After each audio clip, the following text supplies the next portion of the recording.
Hello and welcome to the PENTAX Medical Training Center in Hamburg, Germany. I have the pleasure to be here today with Professor Rocco Trisolini from the Gemelli Hospital in Rome.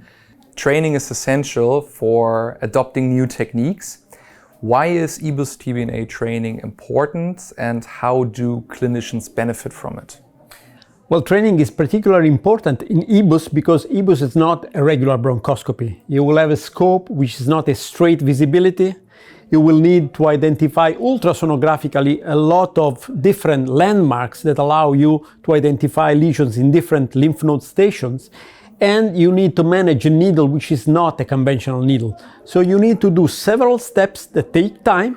So having the possibility to train on low or high level simulators will shorten the learning curve, allows you to avoid the pressure related to trying all these steps in a human being, and will reduce the risk for patients and will make you more relaxed when doing the procedure. As everybody knows by now, the critical steps of a cryo-EBUS procedure is trying to produce a tunnel between the mucosal wall straight into the lymph node, and the high quality ultrasound image, but also a good endoscopic image, allows you to identify the hole in the mucosa and ultrasonographically the broken capsule that represents the point where you need to introduce the cryoprobe effectively into the lymph node. So those high quality images, both the endoscopic one and especially the ultrasound one, are critical to perform a successful cryo-EBUS procedure. What common technical or procedural challenges do clinicians face when performing EBUS? Well, I have to say that in my experience, the most technical challenge is trying to perform the needle aspiration, because the one thing that people do not understand in the beginning is that when you introduce the needle into the operative channel of the EBUS scope, this will straighten up. So you may end up not having the same ultrasound image that you had without the needle.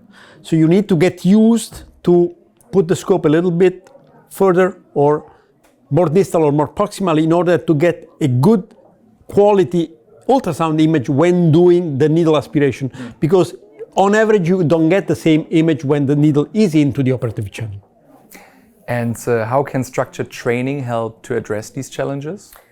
This addresses the challenges because, especially if you train on high fidelity simulators, these are equipped with EBUS scopes and needles that allow you to experiment these difficulties that you will find during live procedures, and they've been built exactly to overcome these kind of procedures, not on a human being, but in a relaxed settings that allows you to work and to feel exactly what you are supposed to feel during a live procedure. Mentorship also plays a major role in shaping new clinicians. How do you approach mentoring younger physicians entering interventional pulmonology? Mentoring is probably the most difficult thing of all, because every trainee is different, a different human being, so you need to understand how to motivate it, how to give enthusiasm. But the one thing that I try to explain to young people is that learning interventional pulmonology is a path, it's a long path. There are people who learn in 2 days, others in 2 months, others in 2 years. They need to take the time that is needed to develop themselves without feeling pressure, because pressure in our work is not exactly the best way to get people motivated, confident, and loving of the procedures they are performing. Professor Trisolini, thank you so much for your time today and for answering our questions. My pleasure.